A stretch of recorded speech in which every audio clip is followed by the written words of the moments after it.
నీ ఫ్రెండ్ వస్తున్నాడే? మా ఫ్రెండ్ వచ్చాడు. మీ ఫ్రెండ్ ఏది? ఏమో తెలియదు. యారా మీ పని బాగుందిరా, ఎడార్లో వెలిగినిచ్చే చంద్రులాగా. ఏంటి ఆడేమన్నాడే?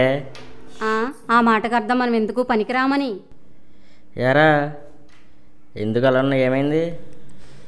ఏముందిరా, అంతా మామూలే. తన అనంతమైన ప్రేమకి నా కోపానికి సెట్ కావట్లేదురా. తను ఎక్కడ దూరం అయిపోద్దా అనిపిస్తుంది. మరెంతరా తనంత ప్రేమించినప్పుడు తనంత బాధపెట్టి నువ్వు ఇలా బాధపడ్డాం? ఇదంతా కారణం జాబ్ వల్లేరా.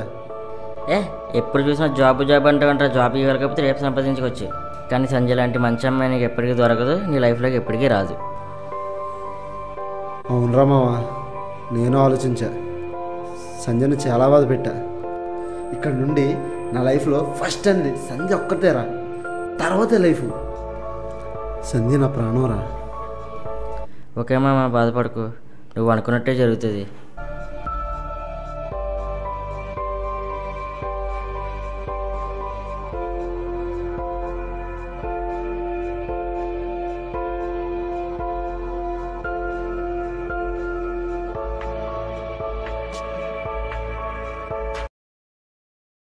సంధ్య, సంధ్య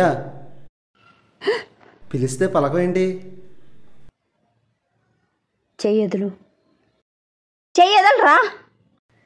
ఏమన్నావు? వ్యభిచారమా? నా ఫ్యామిలీకి నచ్చలేదని వదిలేస్తే వ్యభిచారం చేసినట్ట?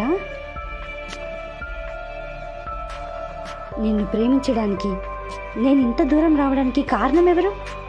నా ఫ్యామిలీ కాదా? అయ్యో సంధ్య, ఆ రోజు కోపలు అనేసానే. నువ్వంటే నాకు చాలా ఇష్టమే, పిచ్చే, అర్థం చేసుకోవే ప్లీజే. నువ్వు నీ జీవితకాలం ఎదురు చూసినా మళ్ళీ నీ మొహం చూస్తే నీ చెప్పుతో కొట్టు.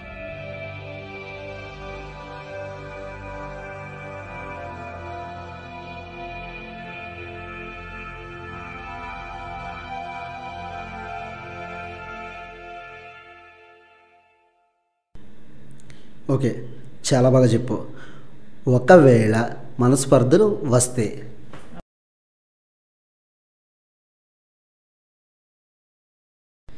ఇన్కేస్ ఒకవేళ వస్తే, వెరీ సింపుల్. మనం ప్రేమించిన వాళ్ళని మనస్ఫూర్తిగా నువ్వు లేనిదే నేను లేనని కౌగిలించుకొని నుదుటి మీద ముద్దు పెడితే చాలు, మనల్ని వదిలిపెట్టి వెళ్ళమన్నా వెళ్ళరు. That is love. అదే ప్రేమ అంటే.